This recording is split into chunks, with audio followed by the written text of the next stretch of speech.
It is part of the Sunnah to give your deepest condolences when you hear of someone's death.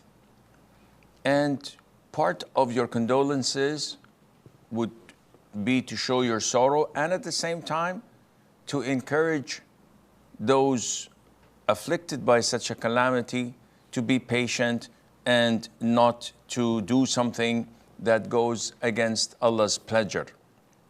Part of what is to be said in the Sunnah is to say, to Allah belongs what He has taken and what He has given, and everything has an appointed term with Him.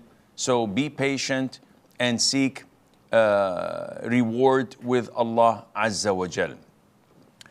Mourning a decease is a natural thing, and Islam is a natural religion, and therefore it is permissible for someone afflicted by such a calamity to leave some of the pleasures of this dunya.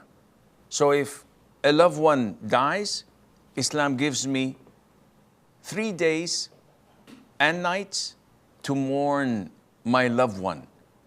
I may not wear perfume, I may not answer invitations or gatherings. I may do something that would express my grief within the limitation of Islam, but not more than 3 days and 3 nights. And the only exception to this is when a deceased is the husband. So this is where a wife, when she becomes a widow, her grief has to be extended into 4 months and 10 days. The Prophet said, alayhi salatu wasalam, no woman should mourn anyone who dies for more than 3 days, except in the case of a husband, 4 months and 10 days. Again, this is for any widow whose husband dies, with the exception of someone who's pregnant. So if a pregnant woman becomes a widow, then her mourning period, known as iddah, is extended until she gives birth, regardless of the length of it. So if she's pregnant, her husband dies in the morning, she gives birth in the evening, her mourning period is over. If she's pregnant and her husband dies and she gives birth after 7 months, she mourns for these whole 7 months. Now, what is the ruling on eulogizing the deceased and wailing for him?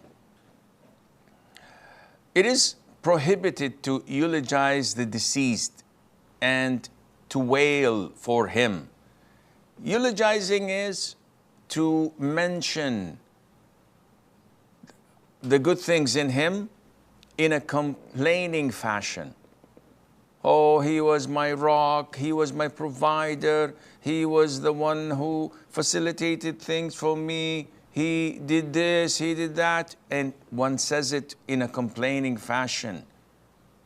While wailing is to weep in a loud voice. So it's more of a cry rather than just normal weeping and feeling sad over your loved one and your deceased. And this is totally prohibited.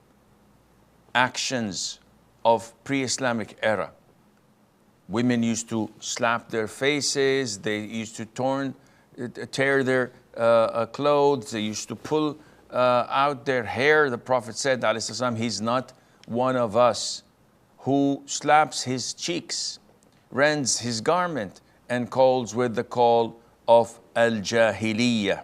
Because this is a sign that a person is complaining about Allah's decree.